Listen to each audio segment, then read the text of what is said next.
Live from London, this is BBC News. Hamas says its deputy head, Salah al-Aruri, has been killed in an explosion in Beirut. Japan's Prime Minister confirms that 5 Coast Guard crew have been killed in a collision between 2 planes at Tokyo's Haneda Airport. All 379 passengers and crew managed to escape the Japan Airlines aircraft before it was engulfed by flames.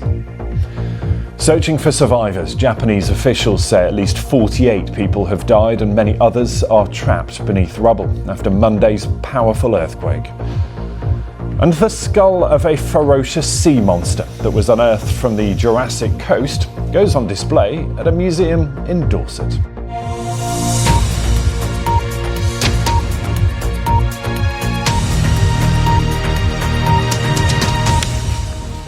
Hello to you, warm welcome to the programme. I'm Ben Thompson. We begin with a developing story this hour. Hamas says its deputy head, Salah al-Aruri, has been killed in a blast in Beirut in Lebanon. Local media have described the explosion as an Israeli drone attack on the Hamas office in the south of the city. This, you can see the live shot, the aftermath of that explosion. Reports say that 5 other people were killed in the blast. We've also seen video footage showing a car in flames and damage to buildings in what is a busy residential area. It is one known as a Hezbollah stronghold. The Israeli military has told the BBC it will not comment on reports in foreign media. Well, let's take you live to our correspondent Shaima Khalil, who is following this for us in Jerusalem. And Shaima, this developing within the last hour or so, just give us your assessment of what we know has happened there, because we should be clear, the Israeli Defence Force says they will not comment on these reports around the world and across the UK. You're watching BBC News. Take you through some of the other stories in the headlines today. And a Chinese foreign exchange student has been found freezing but alive in the US after his parents were extorted out of tens of thousands of dollars in a so-called cyber kidnapping scam. Kai Zhuang was discovered very cold and scared in a tent in rural Utah. He's believed to have isolated himself after being manipulated by the kidnappers. The Hong Kong pro-democracy campaigner and former media tycoon Jimmy Lai has pleaded not guilty to national security charges. Mr. Lai, who also holds British citizenship, faces 2 counts of conspiracy to collude with foreign forces and conspiracy to publish seditious material. There's tight security for the trial. And Pope Francis has condemned the recent arrests of Roman Catholic priests and bishops in Nicaragua. The Pope said he was following the situation with concern. At least 14 members of the clergy have been detained in Nicaragua in the past 2 weeks. The motive for the arrests is not clear. There's more on those stories, bbc.com/news.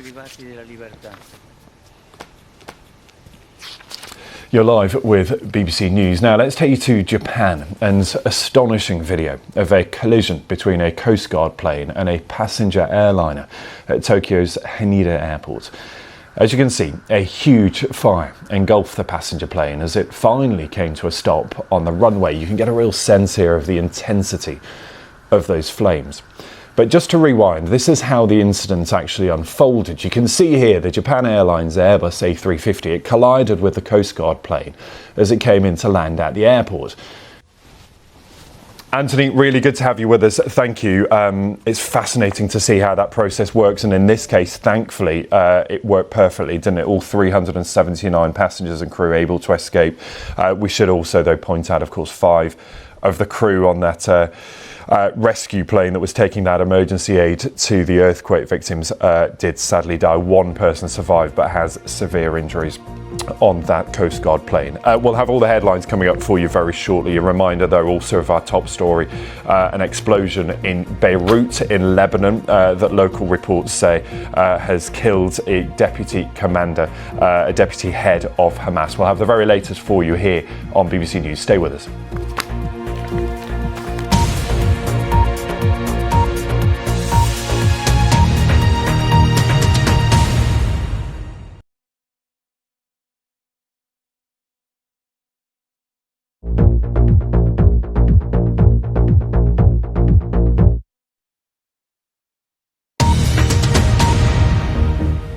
Hello, welcome back. This is BBC News. These are the headlines. Hamas says its deputy political leader, Salah al-Aruri, has been killed in an explosion in Beirut. Japan's Prime Minister confirms that 5 Coast Guard crew have been killed in a collision between 2 planes at Tokyo's Haneda airport. But all 379 passengers and crew managed to escape the Japan Airlines aircraft before it was engulfed by flames. Searching for survivors, Japanese officials say at least 48 people have died and many others are trapped beneath rubble after Monday's powerful earthquake. And the skull of a ferocious sea monster that was unearthed from the Jurassic coast goes on display at a museum in Dorset. Now, the South Korean opposition leader Lee Jae-myung is recovering in intensive care after emergency treatment in hospital in Seoul. An attacker stabbed him in the neck in the city of Busan. The injury is not thought to be life-threatening. Well, Mr. Lee was surrounded by camera crews and journalists when a man posing as a supporter lunged at him with a knife. The attacker was immediately overpowered and arrested. Well, Mr. Lee narrowly lost South Korea's presidential election in 2022. Our reporter in Seoul, Rachel Lee, has this update. Around the world and across the UK, you're watching BBC News.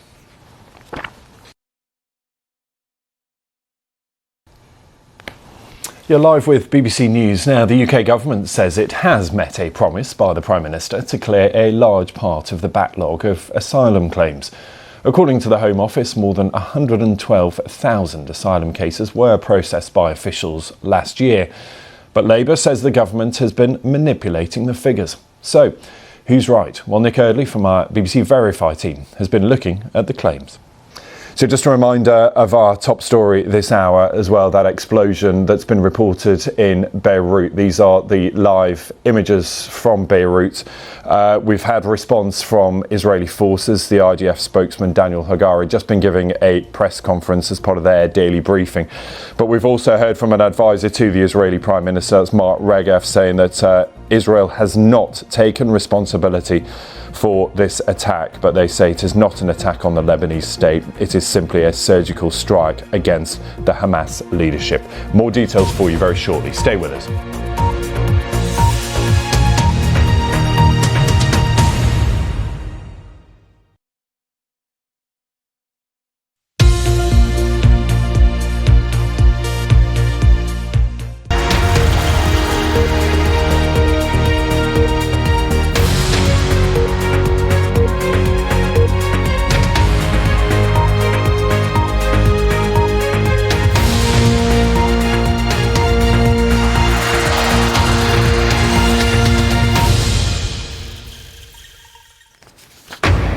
Live from London, this is BBC News.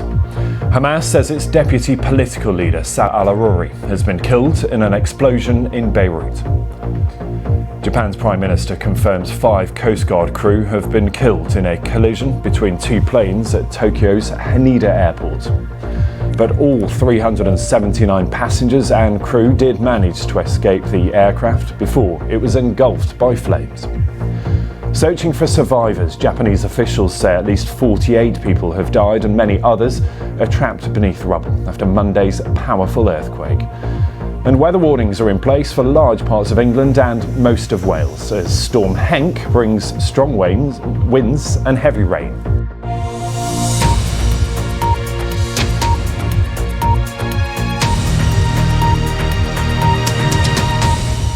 Hello to you, welcome to the programme. I'm Ben Thompson. We start with a developing story this hour that Hamas says its deputy political leader, Salah al-Aruri, has been killed in a blast in Beirut, the capital of Lebanon. Local media have described the explosion as an Israeli drone attack on the Hamas office in the south of the city. Reports say 5 other people were killed in the blast. Video footage shows a car in flames and damage to buildings in a busy residential area, which is known as a Hezbollah stronghold. Well, within the last hour, an advisor to the Israeli Prime Minister has said that Israel has not taken responsibility for that attack. But they say it was not an attack on the Lebanese state, saying whoever did this did a surgical strike against the Hamas leadership. Now, just some breaking news to bring you this hour as well. News from the United States that the president of Harvard University has resigned after facing ongoing criticism over allegations of plagiarism and her handling of anti-Semitism on campus. Claudine Gay had been criticised in recent months after she declined to say unequivocally whether calling for a genocide of Jewish people had violated Harvard's code of conduct. She was also under fire amid reports that she failed to cite sources properly in her academic work. So breaking news this hour, Claudine Gay resigning as the president of Harvard University. Around the world and across the UK. You're watching BBC News. Let's take a look at some of the other stories making headlines. And a man has appeared in court charged with the murder of a 46-year-old man in Sheffield. Chris Marriott, a father of two, was hit by a car while trying to help a stranger. Hassan Django, who's 23, was remanded in custody. Working parents in England can now apply for more help with childcare costs from today. Eligible 2-year-olds will receive 15 hours of free childcare a week during term time from April, but some daycare providers say they don't have the resources. And last year was provisionally the second warmest year in the UK since records began in 1884. That's according to the Met Office. The National Weather Service said that the provisional mean temperature of 9.97 degrees Celsius was just behind the figure recorded in 2022. That was the warmest year on record. Scientists say climate change is to blame, but those suffering from the storm today will certainly disagree perhaps with those findings. You are live with BBC News. Well, here in the UK, the Home Secretary says the government has done what it promised and dealt with a backlog of older asylum cases. James Cleverly said every single one of the backlog of applications had now been processed, although there are 4,500 complex cases that are still being looked at. Labour has accused ministers of manipulating the figures. Here's our Home Editor, Mark Easton. It's called the ultimate killing machine for a reason. We'll be back with the headlines for you very shortly. See you soon. Stay with us on BBC News.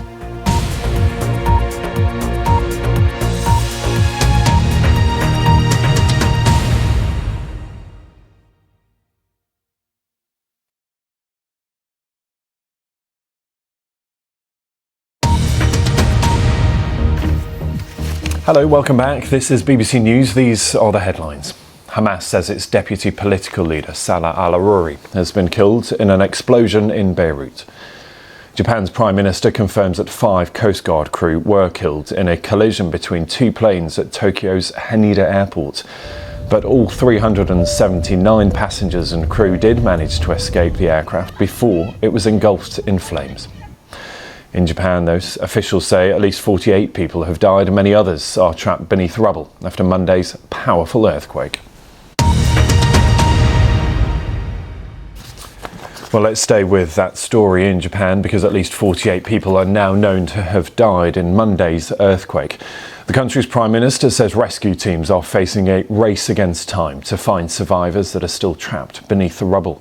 The quake that measured a magnitude of 7.6, hit the province of Noto. Our correspondent Jean McKenzie reports now from close to the epicentre. That's Guy Hedgecoe there in Madrid. Around the world and across the UK, you're watching BBC News. BBC News, bringing you different stories from across the UK. For more stories from across the UK, head to the BBC News website. You're with BBC News. Now, last month, an inquest found that an official inspection of a school in Reading, in southern England, had contributed to the death of head teacher Ruth Perry, who took her own life. Her family have called for major reform of the body that carries out inspections. Now, in his first interview since taking charge of Ofsted, Sir Martin Oliver said that lessons must be learned. Our education editor, Branwyn Jeffries, now reports. So good luck if you're contending with that storm. Storm Henk bringing some pretty atrocious conditions to large parts of the UK. As we said, those weather warnings also in place. That's it from me tonight. Lewis is here with the context coming up next, but let's get all those important weather details. Ben Rich has the forecast. Hello. Storm Henk certainly made its presence felt today.